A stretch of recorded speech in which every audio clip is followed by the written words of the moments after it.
In October of the year 1817, at a time when the Leonid meteor showers were especially brilliant in the night sky, a boy was born in Persia, the country now known as Iran. His parents named him Mírzá Husayn Ali. His lineage was noteworthy, both in a secular sense, being the son of a wealthy and powerful provincial governor and member of the court.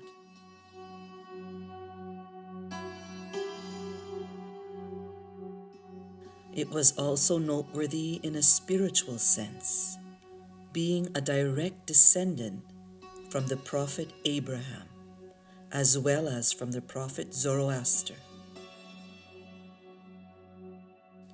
Mírzá Husayn Ali grew up in relative luxury, with an education that included the expected skills of the nobility at that time. These included calligraphy, classical poetry, and horsemanship.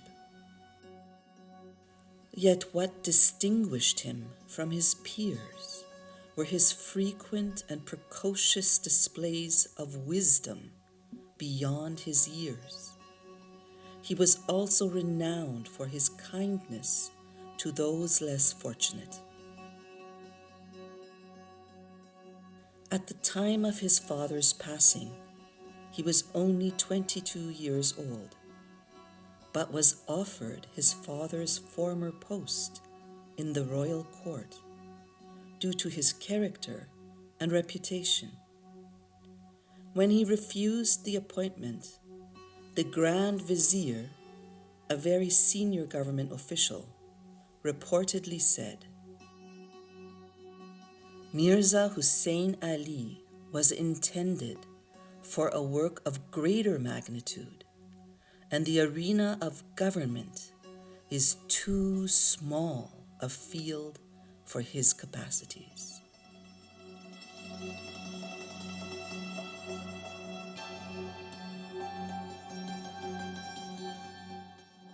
Instead of pursuing a life of power and leisure, Mírzá Husayn Ali chose to devote his energies to philanthropy. He became known as the father of the poor. He loved nature and spent much of his time outdoors. He remarked, "The country is the world of the soul. The city is the world of bodies."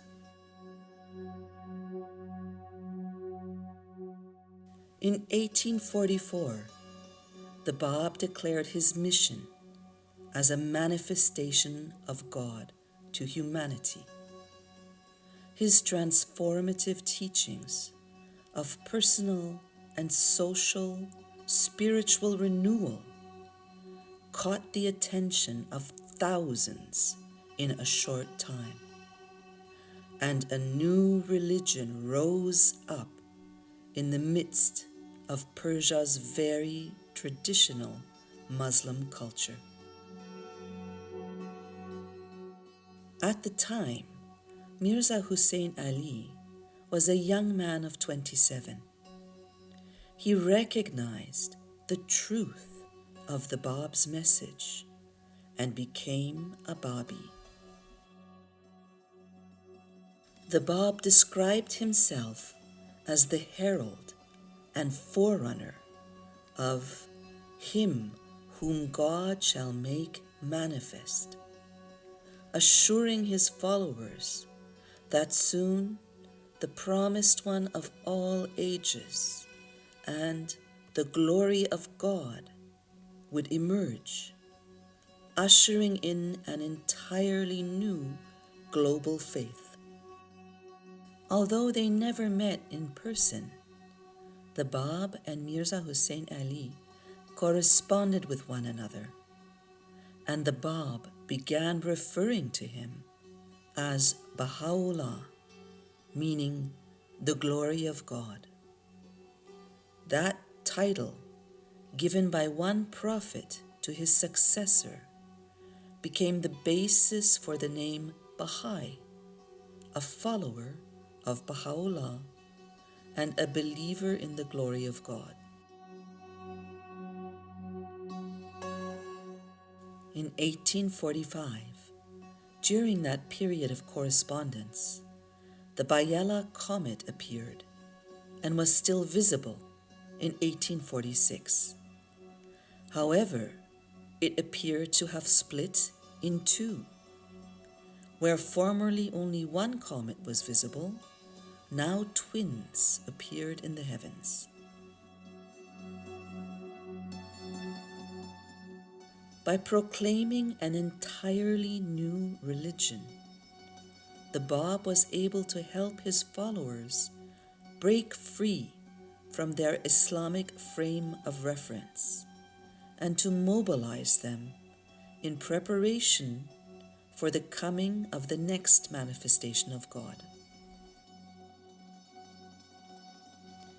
In 1850, the Bab's new faith was attracting so much attention that the government executed him, and many of the leading exponents of his religion were killed by fanatical clergy and government troops.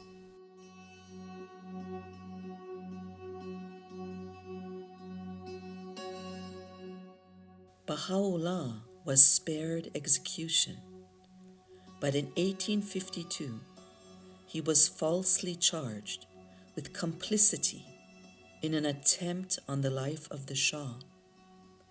He was chained and shackled and cast into the infamous dungeon known as the Black Pit, a former water cistern, where conditions were dire in the extreme and not the slightest beam of light penetrated.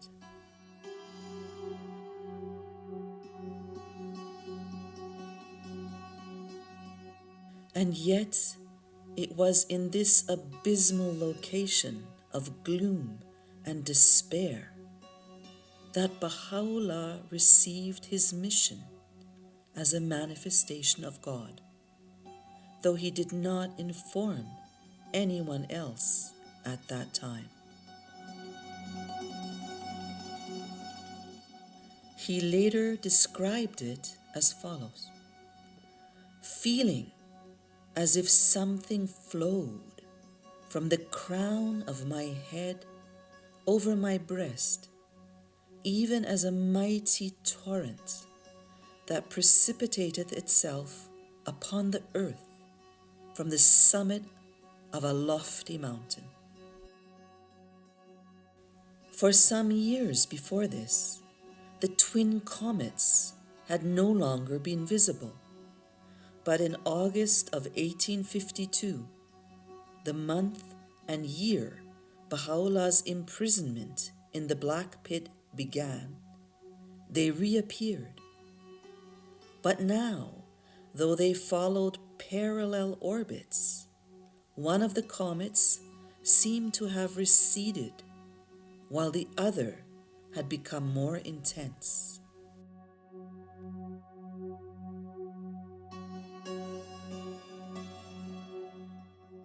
After 4 months in the Black Pit, and marked physically for life by the chains and abysmal conditions, Bahá'u'lláh and his family were banished from his native land.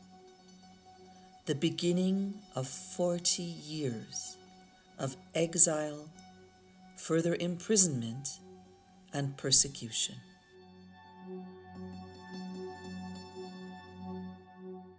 Bahá'u'lláh declared his mission in 1863 in Baghdad, 13 years after the Bab's execution.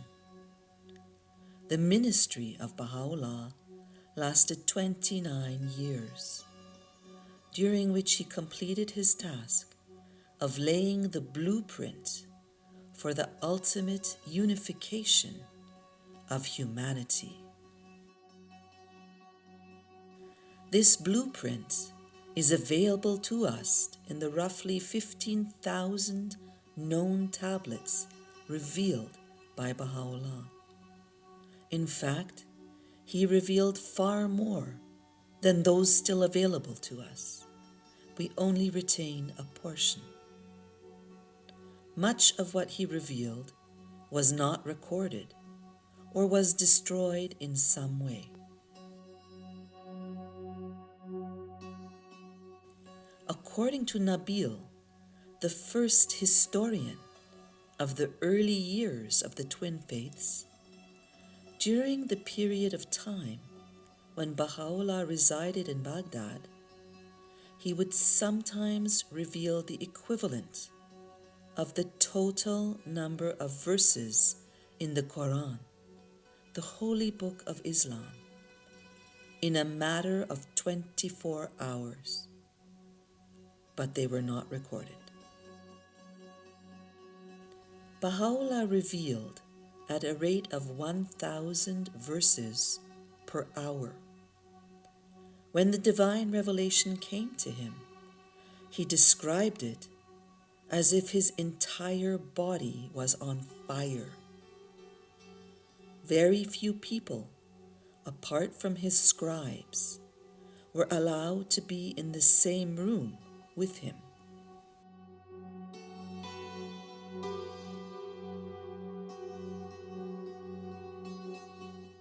A few believers asked for permission to witness a time of revelation, and occasionally Baha'u'lláh would allow it.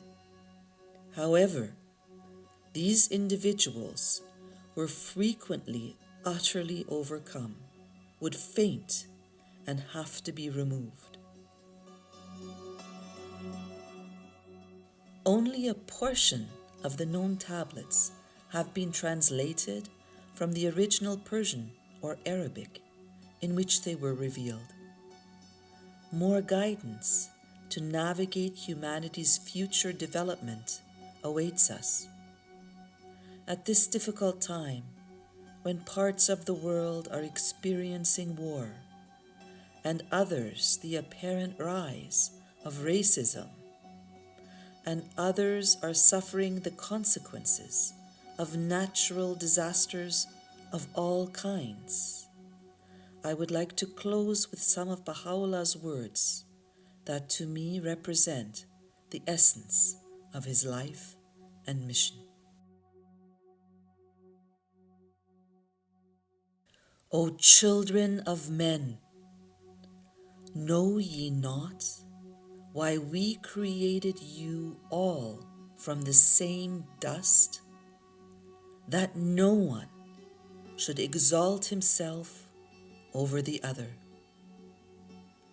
Ponder at all times in your hearts how ye were created. Since we have created you all from the one same substance, it is incumbent on you to be even as one soul, to walk with the same feet, eat with the same mouth, and dwell in the same land. That from your inmost being, by your deeds and actions, the signs of oneness and the essence of detachment may be made manifest. Such is my counsel to you, O concourse of light. Heed ye this counsel, that ye may obtain the fruit of holiness from the tree of wondrous glory.